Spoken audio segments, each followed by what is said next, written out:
Chapter 8. Menelaus' Story. The next day Menelaus said to Telemachus, "Tell me now, on what business have you come? Is it on some affair of your own, or is it something that concerns the state?" Telemachus answered, "I've come to see whether you can tell me anything about my father.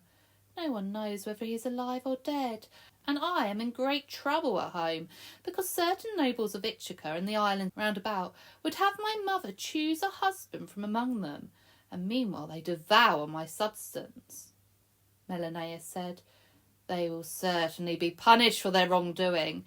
So a hind lays her young in a lion's den, but when the lion comes back and he slays both her and her fawn, so will Odyssey slay these suitors.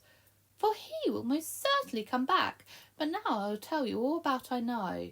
In my travels I went to the land of Egypt, and when I wished to sail homeward, I could not, for the winds were against me. There is an island opposite the mouth of the Nile, which is the great river of Egypt. There I stayed, not of my own choice, for 20 days, till all our food was eaten up. Truly we had all but perished, I and my men. But that one of the goddesses of the sea had pity on us.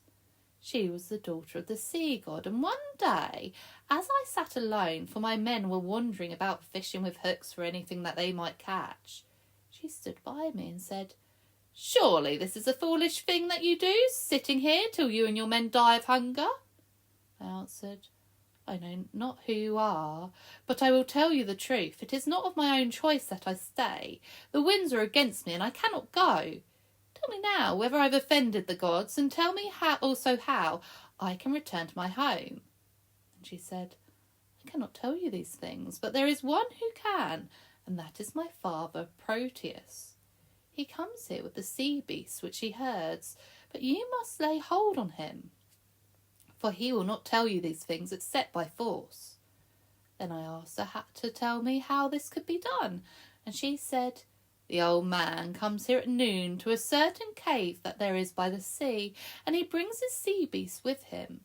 Then he lies down in the cave to sleep, and the beasts lie all around him. That is the time for you to lay hold of him. Choose now out of your men the 3 that are bravest and strongest, and I will take them and you at daybreak and hide you in the cave. The old man will come at noon.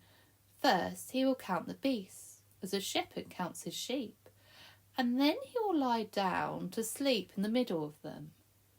Then you must rush upon him and lay your hands upon him and hold him fast.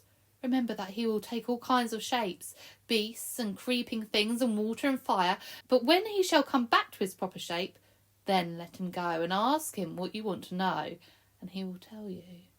When the goddess said this, she dived into the sea. So I chose 3 of my men, the bravest and the strongest that they were, and we waited at the place where the goddess had spoken to me. Just before dawn she came out of the sea, bringing 4 skins of sea beasts with her.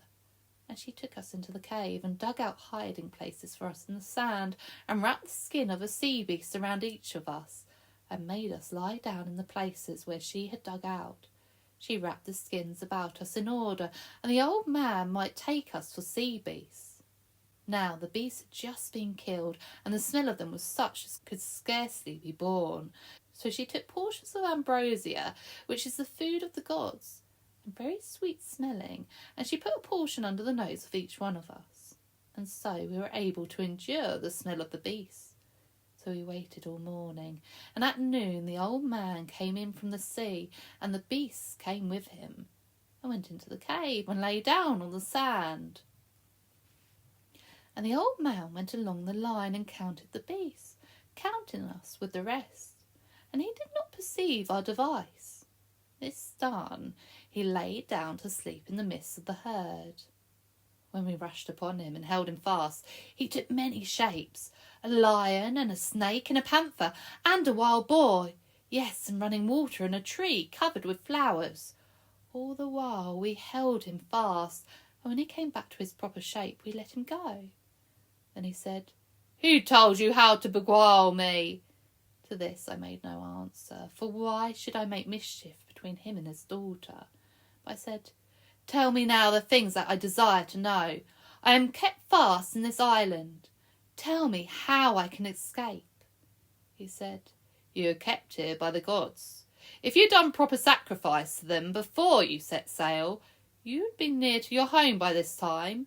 But now go to Egypt and do sacrifices as is proper, and the gods will give you your desire." It troubled me to hear this, for I desired to go homeward and not back to Egypt. But I said, "There is yet another thing which I would hear.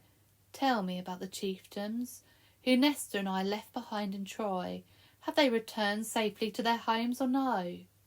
The old man said, "Why do you ask these questions? For the answer will make you sorry. 2 only of the chiefs perished. Ajax the lesser was shipwrecked. He had offended Athena. She broke his ship with a thunderbolt. And yet he might have escaped with his life, for the gods of the sea helped him so that he could get to the rocks. But he boasted foolishly that he had saved himself in spite of the gods.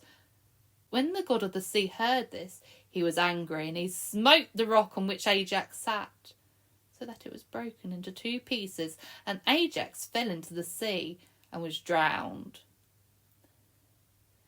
The other chief who perished was thy own brother Agamemnon. He came safely indeed to his own land, but there Agathias wickedly killed him." And I said, "There is yet one chief whom I wish to hear something." But before I could tell his name, the old man said, "I know of whom you are speaking. It is Odysseus of Ithaca. Him I saw on the island of Calypso. He was weeping because Calypso keeps him there against his will, and he has no companions and no ship."